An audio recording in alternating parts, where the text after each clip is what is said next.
How's it going? Today we're going to be looking at the life of Luke and how he gave his all in service to others.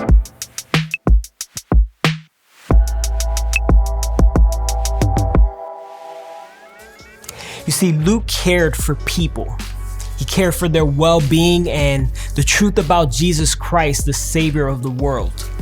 Luke was a doctor and cared for people physically, but God had also called him to care for them holistically. God used him to write down the truth about Jesus Christ in detail so that his readers, including a man that he calls Theophilus, would be confident in their faith in Jesus Christ. Luke was a doctor of body, mind, and spirit, and he came to know the truth that God came to save people and that everyone should know this.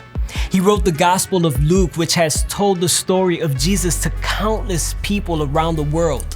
He also wrote Acts, the powerful historical account of how the church began. Luke served in the background caring for the Apostle Paul and writing down the scriptures and serving people. His life dynamically shows us that God can use all of our gifts when we hand them over to Him for His purposes and service.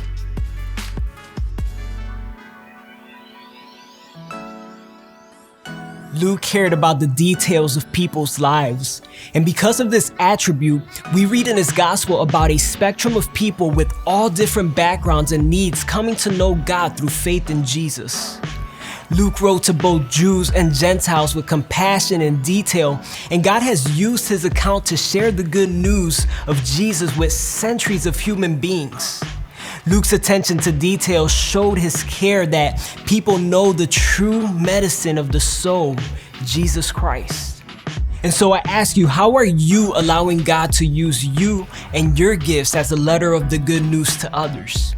You see, Luke used his education, relational care, writing skills, and his medical profession to care for people. And God gives each of us opportunities for just such a time as this, to write Jesus to our families, our communities, and our church bodies. First, let's be confident of what we, like Theophilus, are taught in the Bible. And then, let's go and serve like we see in the story of Luke and the example that he set throughout his life. Peace.